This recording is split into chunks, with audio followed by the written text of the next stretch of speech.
তো আজকে আমরা বানাবো স্টিম ক্যামেল উইথ আইস আবিয়াত রাইস। প্রথমে আমি উটের মাংসটাকে ভালো মতো কেটে নিব।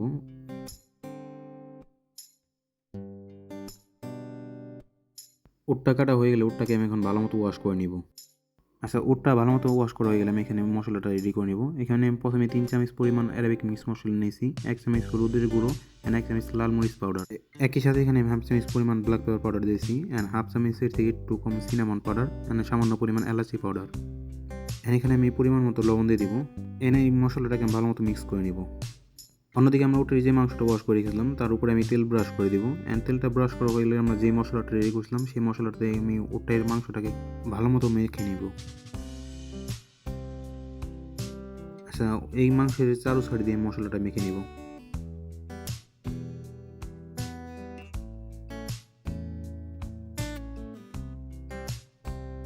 অন্যদিকে আমি অ্যালুমিনিয়াম ফয়েল বিছিয়ে নিব। আমি উটটাকে স্টিম করব। স্টিম করার জন্য আমি উটটাকে ভালো মতো aluminium foil and butter paper দিয়ে কভার করে নিব।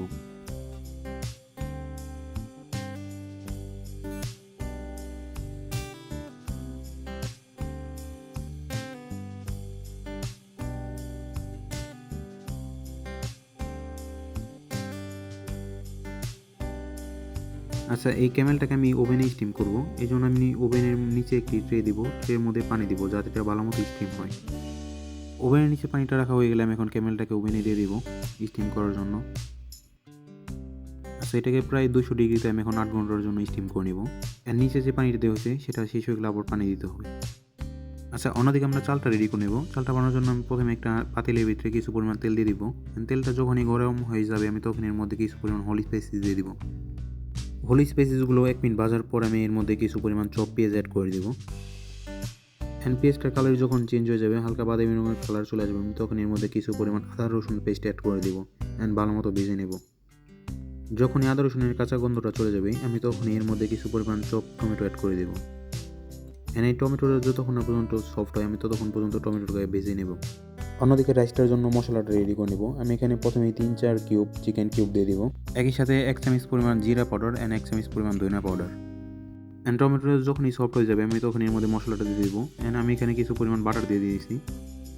এই সব কিছুকে প্রায় আমি 1 থেকে 1.5 মিনিটের জন্য ভেজে নেব। এ পর্যায়ে এর মধ্যে আমি কিছু পরিমাণ ক্যামেলের তেলটা অ্যাড করব, চর্বি যেটা। আচ্ছা, এই তেলটা দেওয়ার কারণ হলো আমরা যেহেতু ক্যামেলটা আলাদাভাবে স্টিম করে দিয়েছি অ্যান্ড এই চালের মধ্যে যাতে একটা ক্যামেলের স্মেল চলে আসে এই জন্য আমি এখানে তেলটা ব্যবহার করব। অ্যান্ড চর্বিটাকে মশলার সাথে ভালো মতো প্রায় 3 থেকে 4 মিনিটের মতো ভেজে নেব। অ্যান্ড 3 থেকে 4 মিনিট পর আমি এর মধ্যে পানি অ্যাড করে দেব চালের পরিমাণে। পানিটা দেওয়া হয়ে গেলে এর মধ্যে আমি কিছু পরিমাণ ড্রাই লেমন অ্যাড করে দেবো। একই সাথে স্বাদ মতো লবণও দিয়ে দেবো। এটাকে কভার করে আধা ঘন্টার জন্য বয়েল করে নেব। অন্যদিকে আমি চালটা ভালো মতো ওয়াশ করে 1 ঘন্টার জন্য ভিজিয়ে রেখে দেবো। প্রায় 30 মিনিট পর আমি ড্রাই ব্ল্যাক লেমনগুলো তুলে নেব অ্যান্ড সাইডে রেখে দেবো।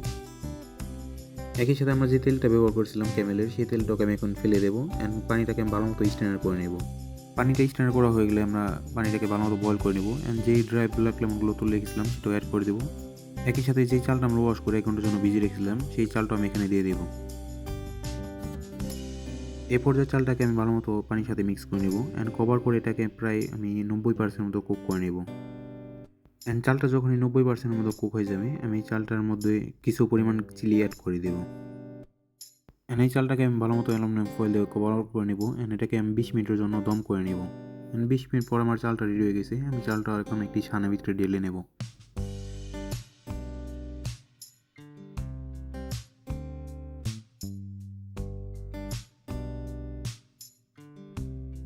অন্যদিকে আমার ক্যামেলটা স্টিম হয়ে গেছে। আমি 8 ঘন্টা পর ক্যামেলটা বের করে নেব।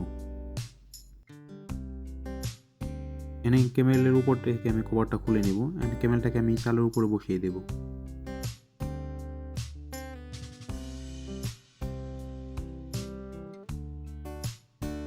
এই সেম ভাবে বাকি ক্যামেলের অংশটাও কুক করে নিয়েছিলাম সেটাকে আমি চালের উপর দিয়ে দেবো।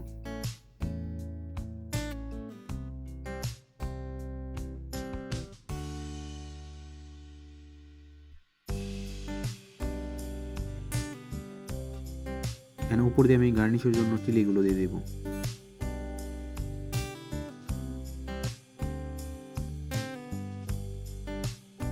Arabic style steamed camel with Aise Abyad rice ready. Please subscribe.